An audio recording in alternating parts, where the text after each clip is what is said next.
The crystalline spires of the Velkorr archive stretched toward twin suns, their surfaces refracting light into prismatic cascades that danced across Calyx's four eyes. The young RNAV scholars' chitinous fingers trembled as they traced ancient data streams, searching for patterns in the vast repository of galactic history. Another dead end, Calyx muttered, their translator pendant rendering the clicking sounds into standard galactic. 3 cycles of research had yielded nothing but fragments, whispers of a species called humanity, that existed only in the margins of historical records, dismissed by most academics as mythology. The Velkorr Concord had ruled for 12,000 years, a federation of 17 species bound by common law and mutual prosperity. Yet in all their chronicles, humanity appeared as ghosts, creators of impossible technologies, architects of vanished civilizations, and, according to the most outlandish legends, beings capable of bending reality itself. Calyx was about to terminate the search when an anomalous data cluster surfaced. The file was heavily encrypted, buried beneath layers of bureaucratic debris. As the decryption algorithms worked, fragments emerged. Classified, Observer Protocol 7. Species, Homo sapiens. Status, exile confirmed, year 8847. Last known coordinates, redacted. Addendum, all references to be suppressed per Council Directive 99 Alpha. The scholar's breathing quickened. This wasn't mythology, this was a cover-up. Across the galaxy, in the obsidian halls of the Concord Council, High Arbiter Zek-Star slammed their massive fist against the conference table. The Corvin's scaled hide rippled with agitation as holographic displays showed the latest reports from the fringe sectors. 17 patrol vessels, Zek-Star growled. Vanished without a trace. No debris, no distress signals, nothing. Chancellor Valon of the Nexary folded her 6 arms with characteristic calm. Pirates have grown bolder, nothing more. The fringe has always been lawless. Pirates don't vaporize entire fleets, interjected Commander Restok, the Threnody military liaison. His cybernetic eye whirred as it processed tactical data. The energy signatures are unprecedented. Whatever did this operates on a scale we've never encountered. A new voice cut through the debate, young, uncertain, but urgent. Calyx had somehow gained access to the secure channel, their research crackling through the communication grid. Honored Council, Calyx began, I've discovered classified records. The vanished patrols, the energy signatures, they match ancient descriptions of human technology. The chamber fell silent. Impossible, Chancellor Valon whispered. Humanity is extinct. We made sure of that. High Arbiter Zek-Star's expression darkened. Dispatch the 7th Fleet to investigate Sector 19 Alpha immediately. If humanity has somehow survived. The Corvin's words trailed into an ominous silence. The 7th Fleet consisted of 800 vessels, dreadnoughts, carriers, and support craft representing the finest military engineering of 17 species. Admiral Crix Ven, a veteran Corvin commander, led the expedition with the confidence of someone who had never faced defeat. They dropped out of hyperspace in a formation that had conquered systems, expecting to find pirates or raiders. Instead, they found empty space, vast, cold, and eerily quiet. Sensors show nothing, reported the navigation officer. No ships, no debris, no, wait. The space before them shimmered. Reality seemed to fold, and suddenly the void was no longer empty. A single ship emerged, sleek, angular, and impossibly large. Its hull was the color of dried blood, and energy cascaded along its surface like captured lightning. It dwarfed even the largest Concord dreadnought. Unknown vessel, Admiral Crix Ven transmitted, you are in violation of Concord space. Identify yourself immediately. The response came not in words, but in action. The red ship's surface pulsed once, and every electronic system in the 7th Fleet simply stopped. 800 vessels hung dead in space, their crews trapped in metal coffins as life support failed.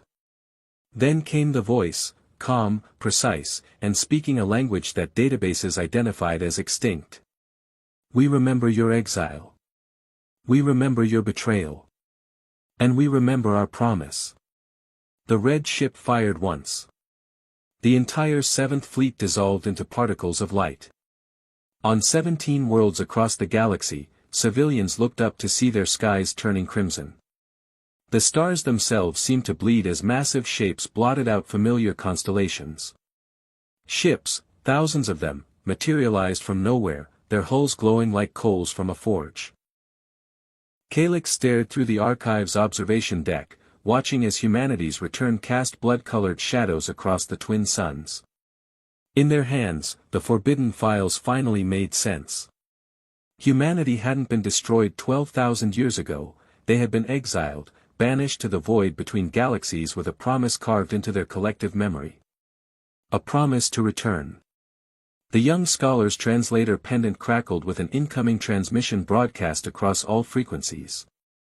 We are the children of Earth. We are the inheritors of the void. We were forgotten, but we did not forget. Your skies burn red with our remembrance. The emergency session of the Velkorr Council convened in chaos. 17 worlds reported the same phenomenon, massive human fleets in geosynchronous orbit, their red glowing hulls casting ominous shadows across entire continents. Yet despite their overwhelming presence, the human ships remained silent, waiting. Chancellor Valon's 6 arms shook as she reviewed the tactical reports. Our defensive fleets are simply gone. Vaporized within minutes of engagement. They're not even using weapons we recognize. High Arbiter Zek-Star studied the holographic displays with growing horror. Each human vessel was easily 10 times the size of their largest dreadnought, but moved with impossible grace. How many ships total? 37,000, came the quiet response from Intelligence Director Morthen. And that's just what we can detect. Our sensors suggest they're operating technology that exists partially outside normal spacetime. On the bridge of the UES Remembrance, Admiral Suri Lang stood before a tactical display showing the entire galaxy. At 53, she carried herself with the quiet authority of someone who had spent decades preparing for this moment. Her dark skin bore the geometric tattoos that marked her as a Void Walker, one of humanity's deep space navigators. And her augmented eyes held the cold fire of someone who had seen too much.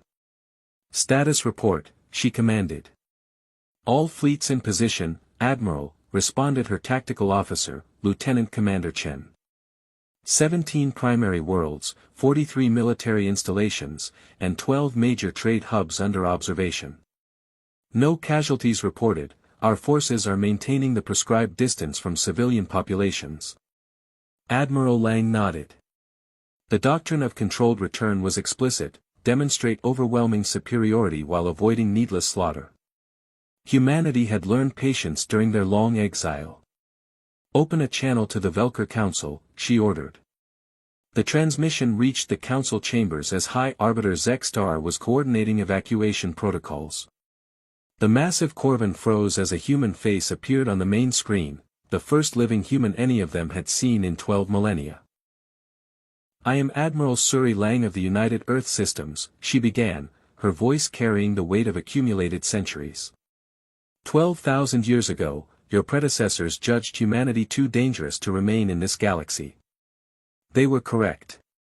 Chancellor Valon stepped forward, her voice trembling. Admiral, we, the council that ordered your exile is long dead. We had no knowledge. Ignorance is not absolution, Admiral Lang interrupted. Your archives contain detailed records of our capabilities, our achievements, and the fear that drove your ancestors to banish us. They hoped we would die in the void between galaxies. Instead, we thrived. The holographic display shifted, showing images that left the council speechless, vast human installations in the empty spaces between galactic arms, cities built inside artificial stars, fleets that numbered in the millions. We spent 12,000 years learning, evolving, preparing. We mastered technologies your species haven't dreamed of. We unified under a single purpose, to return home and reclaim our place among the stars.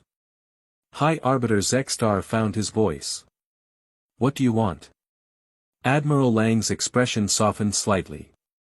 We want what was taken from us, acknowledgement, representation, and our rightful place in galactic civilization. But we also bring something you desperately need. Which is balance.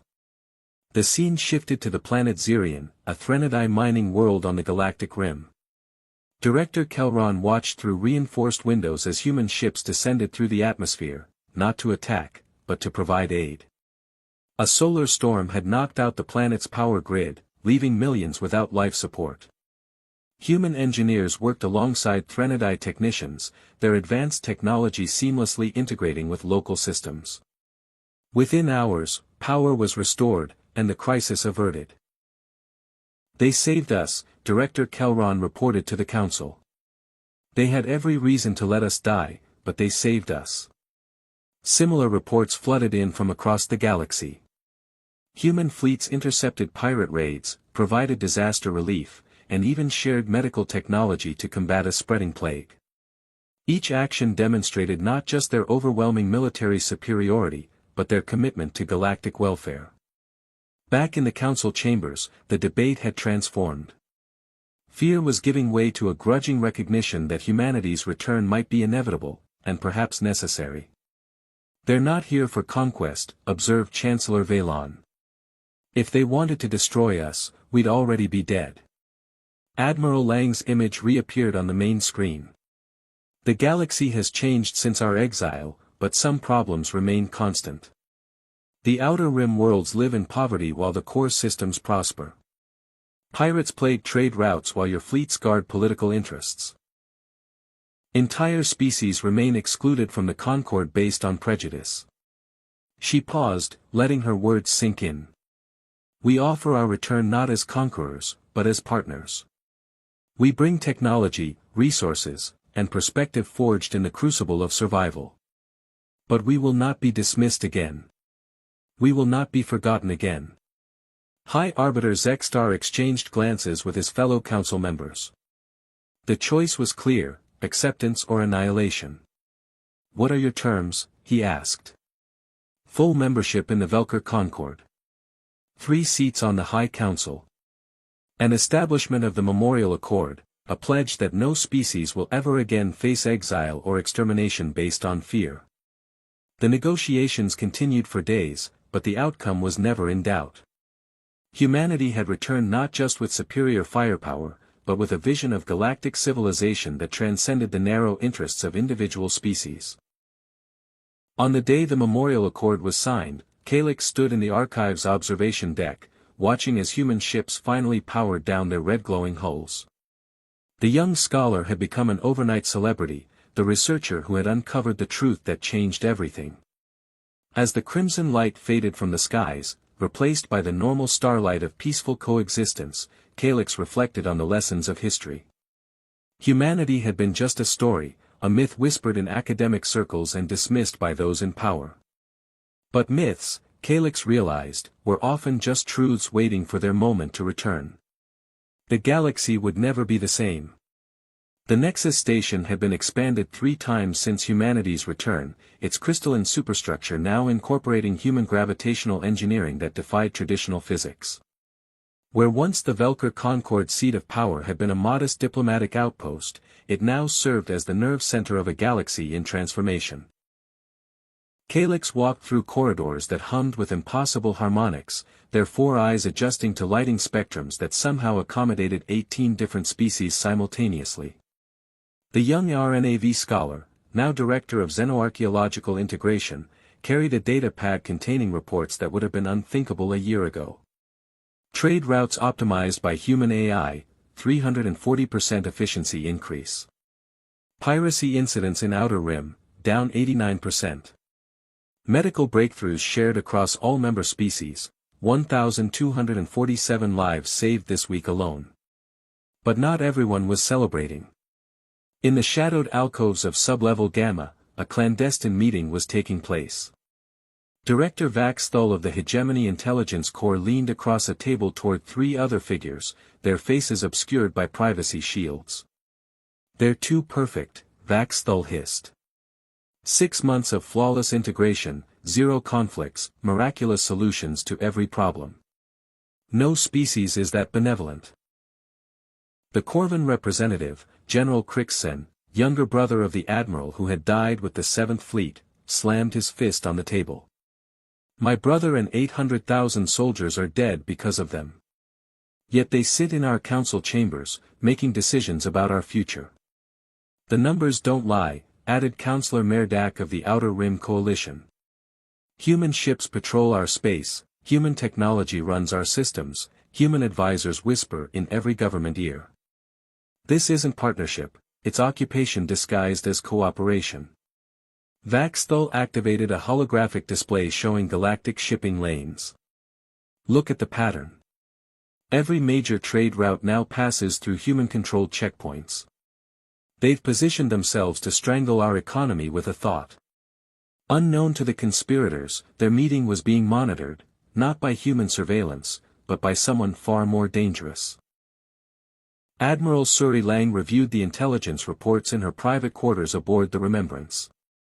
The ship remained in orbit around Nexus Station, its red hull now dimmed to a respectful bronze, but its presence still commanded attention from every world in the system. Her aide, Commander Sarah Chen, stood at attention. "The resistance movement is gaining momentum across 12 worlds. They call themselves the Galactic Liberation Front. Intelligence suggests they're planning something significant."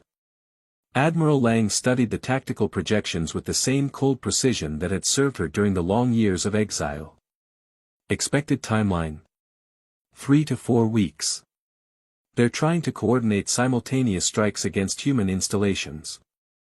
And our response protocols?" Commander Chen hesitated. "The Strategic Council recommends preemptive action. Surgical strikes to eliminate the leadership before they can act." Admiral Lang was quiet for a long moment, staring out at the stars that had once been forbidden to her people. "No. We don't become the tyrants they fear us to be. Admiral, with respect, they're planning terrorist attacks." "They're planning desperation," Lang corrected. "Fear makes species do terrible things. I should know, we were on the receiving end of that fear 12,000 years ago." She turned to face her aide. "Deploy the reconciliation protocol."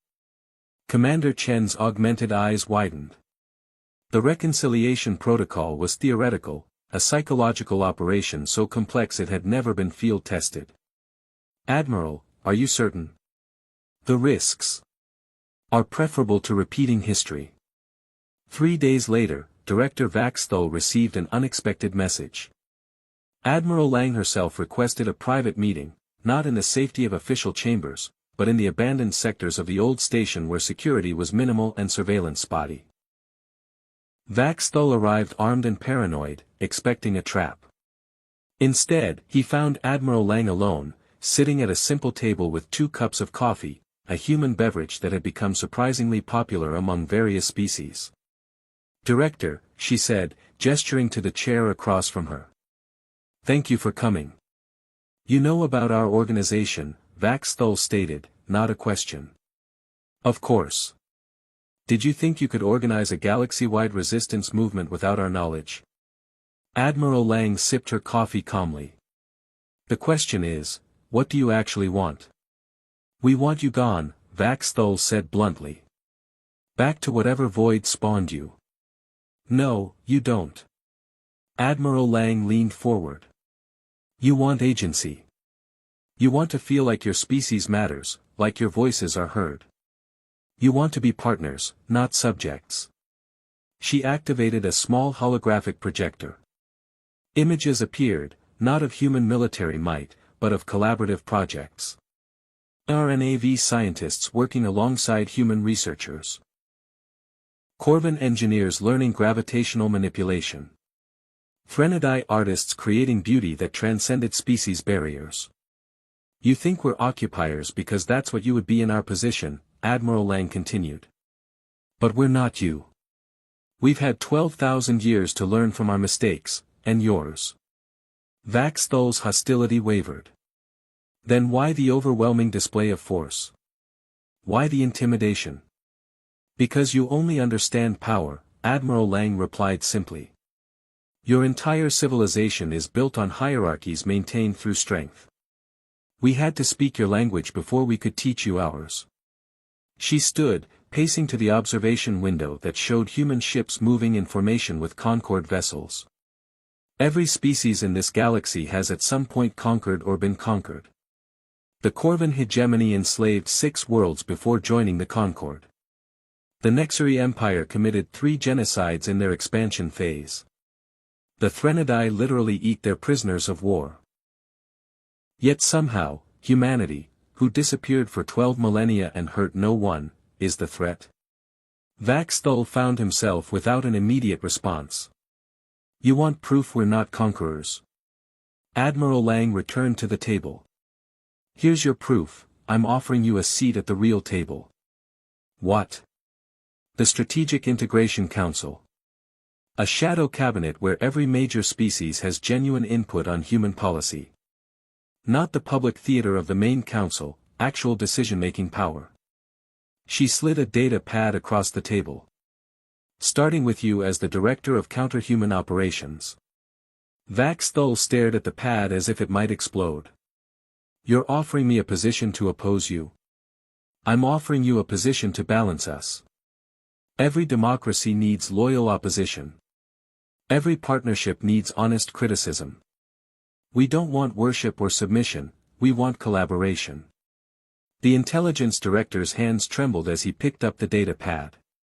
The offer was comprehensive. Funding, authority, direct access to human leadership, and most importantly, the power to say no to human initiatives. Why? He whispered. Admiral Lang smiled, the first genuine expression Vaxthul had seen from her. Because 12,000 years ago, our species was exiled because you were afraid of what we might become if left unchecked. You were right to be afraid. Now we're offering you the tools to ensure we never become that threat. 2 weeks later, the Galactic Liberation Front dissolved peacefully. Most of its members joined the new Integration Council, their opposition channeled into constructive governance rather than destructive rebellion. Calyx watched the transformation from the Archive's observation deck, now expanded to accommodate researchers from 17 species.